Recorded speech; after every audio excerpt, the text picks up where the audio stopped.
ప్రతి ఇల్లు నిన్నే నిన్నే పిలిచింది, ప్రతి గడప నీకే స్వాగతమంటోంది,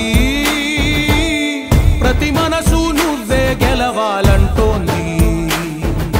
పెద్ద కొడుకు నీవై తోడున్నావు చాలు, జరుగుతుంది మాకు మేలు మేలు.